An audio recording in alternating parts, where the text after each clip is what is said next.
कहानी हमारे पिछले पार्ट से शुरू होती है। पॉल जेसन से लड़ रहा था। पीछे से जेनी ने उसके ऊपर हमला किया। फिर कहीं जाकर वह लोग बचे। वह लोग वहां से निकल गए। हम देखते हैं जेसन को, जो अभी भी जिंदा है। यानी कि पिछली बार उसने देखा था कि जेसन उसके ऊपर हमला कर रहा है। यह सिर्फ एक सपना था। अब हम लेक के पास स्टोर को देखते हैं। हम हैरोल्ड और एडना को देखते हैं। न्यूज के जरिए उन्हें मैसेकर के बारे में पता चला है, जो उन्हीं के पास में हुआ है। इस सब में जेनी बच गई। बाहर हवा चल रही थी तो वह देखती है कि वहाँ पर जेसन खड़ा हुआ है, लेकिन एडना को लगा कि कोई लफंगा खड़ा हुआ है। वह बाहर गई, लेकिन वहाँ पर कोई नहीं था। फिर कपड़े लेकर वह घर में चली गई। हैरोल्ड के पास एक खरगोश था। एडना के कहने पर वह खरगोश वापस रखने के लिए चला गया, लेकिन वहाँ पर सभी खरगोश मारे गए थे। एक सांप ने उन्हें मार दिया था। हैरोल्ड काफ़ी डर गया था। डर से निपटने के लिए वह ड्रिंक पीने लगता है और उसका डर ख़त्म करने के लिए वहाँ पर जेसन आ गया और जेसन ने उसे मार दिया। बाद में वहाँ पर एडना आई तो जेसन ने उसे भी मार दिया। अगले दिन हम क्रिस को देखते हैं, जो छुट्टी मनाने के लिए अपने घर जा रही है। उसके साथ हैं एंडी, डेवी और सैली। वहाँ पर हम वेरा नाम की लड़की को भी देखते हैं। इसके बाद उन लोगों का ध्यान अपनी गाड़ी की तरफ गया। उसमें से धुआं निकल रहा था। पास जाकर वह लोग देखते हैं तो उनके दो साथी चक नशे कर रहे थे। यह उनकी करतूत है। यह लोग लेक की तरफ जा रहे हैं। इन्हें कल रात के बारे में कुछ नहीं पता, क्योंकि इन्होंने न्यूज नहीं देखी। हम पुलिस को देखते हैं। वह स्टोर में गई है हैरोल्ड और एडना की बॉडी लेने के लिए। खैर, उन लोगों को सामने एविल नाम का एक व्यक्ति मिलता है। वह उन्हें रोकने की कोशिश करता है, लेकिन कोई भी उसकी बातें नहीं सुनता। सभी लोग लेक तक पहुंच गए थे। क्रिस कपड़े चेंज करने गई तो रिक उसे सरप्राइज दे देता है। इसके बाद दोनों एंजॉय कर रहे थे। तभी हम देखते हैं बाहर किसी की चिल्लाने की आवाज़ आती है। वह दोनों देखने के लिए गए तो वहाँ पर वह सैली की लाश को देखते हैं। क्रिस उसे देखकर काफ़ी डर गई, लेकिन यह सिर्फ उसका एक मजाक था। हम देखते हैं वेरा स्टोर जा रही थी कुछ सामान खरीदने के लिए, तो सैली भी उसके पीछे लग लेता है। स्टोर में वेरा फॉक्स नाम की लड़की से लड़ाई कर लेती है और उसके दोस्त सैली को पकड़ लेते हैं। उनसे पीछे छुड़ाकर वह लोग वहाँ से निकल रहे थे, लेकिन गलती से सैली ने उन लोगों की गाड़ी नीचे गिरा दी। यह देखकर एक साथी ने उनकी गाड़ी के कांच को तोड़ दिया, लेकिन सैली ने अब जानबूझकर उनकी गाड़ी को कुचल दिया। यह देखकर वेरा उससे इम्प्रेस होने लगती है। अब दोनों वापस से कैंप वाली जगह पर आ जाते हैं। रिक अपनी गाड़ी की ऐसी हालत देखकर गुस्सा होने लगता है। वह वहां से निकल रहा था, लेकिन क्रिस ने उसे रोक लिया। दोनों उसी गाड़ी में बैठकर निकल गए थोड़ा टाइम आपस में बिताने के लिए, और जेसन छुपके से उनको देख रहा था। तभी हम देखते हैं वहाँ पर फॉक्स और उसके साथ ही पहुँच जाते हैं। फॉक्स यहाँ पर अपना बदला लेने के लिए आई है, लेकिन वहाँ पर उसे कोई नहीं दिखता। तो फिर ऊपर वह झूला झूलने लगती है। उसका साथी उसे नीचे आने के लिए कहता है। हम देखते हैं थोड़ी देर में वह गायब हो जाती है। चेक करने के लिए वह गया तो वहाँ पर वह उसकी लाश देखता है। वह कुछ रिएक्ट कर पाता उससे पहले जेसन ने उसे भी मार दिया। थोड़ी देर बाद दूसरा साथी वहाँ पर आया तो जेसन ने उसे भी मार दिया। रात के वक्त हम क्रिस को देखते हैं। वह अपनी कहानी बताती है कि असल में एक रात जब उसकी फैमिली ने उसे बाहर निकाल दिया, तब वह जंगल में जाकर छुप गई। तभी एक अनजान व्यक्ति ने उसके ऊपर हमला कर दिया और तभी से वह डरती रहती है। झड़प में वह बेहोश हो गई थी और जब उसको होश आया तब वह अपने घर में थी। पेरेंट्स ने उससे इस बारे में कोई भी बात नहीं करी और आज भी उसके मन में वही डर है, जिसका सामना करने के लिए वह यहाँ पर आई है। वापस जाने का टाइम आया तो गाड़ी खराब हो गई, इसलिए पैदल ही वह लोग जाने लगे।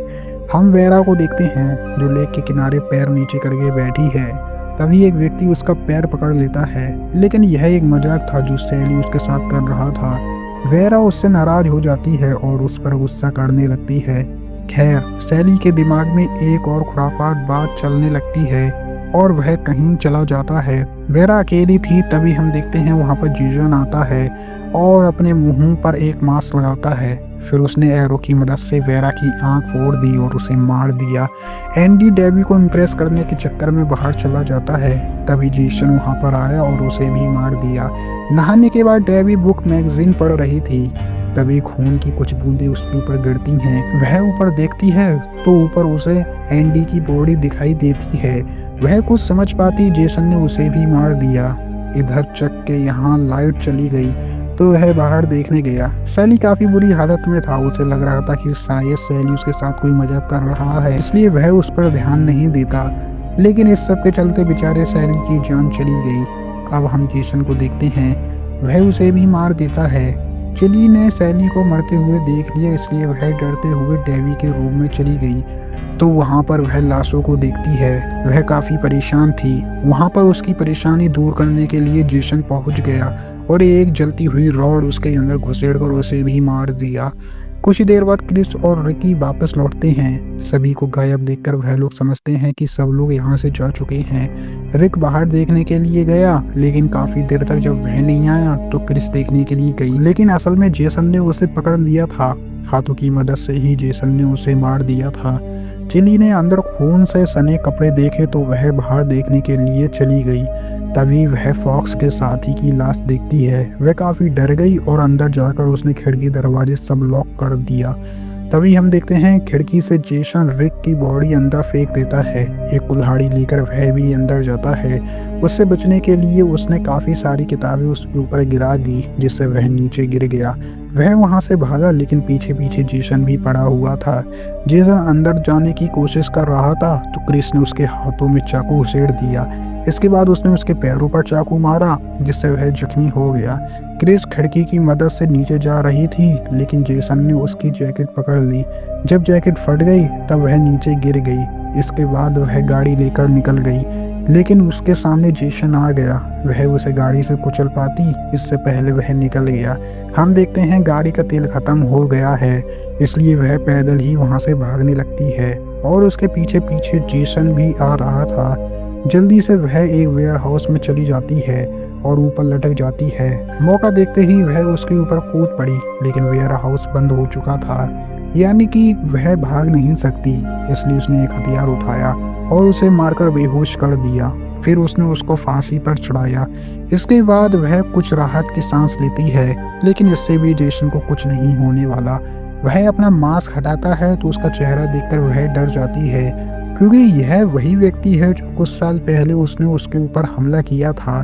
जेसन उसे मार पाता, तभी हम देखते हैं वहाँ पर फॉक्स का आदमी वहाँ पर आ जाता है। वह अभी भी जिंदा है। वह जेसन पर वार करता है, लेकिन उसने उसका हाथ काट दिया, फिर उसे भी मार दिया। क्रिस ने हिम्मत दिखाकर एक कुल्हाड़ी उठाई और उसके सिर में मार दी, लेकिन फिर भी वह नहीं मरा।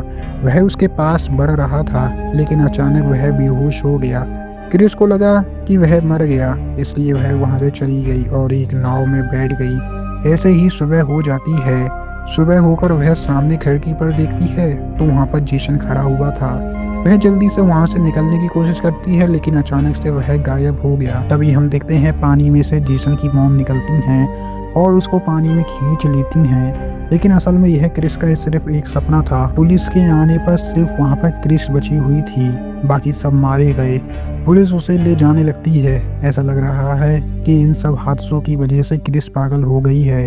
अंत में हम जेसन को देखते हैं और इसी के साथ हमारी मूवी यहीं पर ख़त्म हो जाती है। आई होप गाइस आपको मूवी पसंद आई होगी।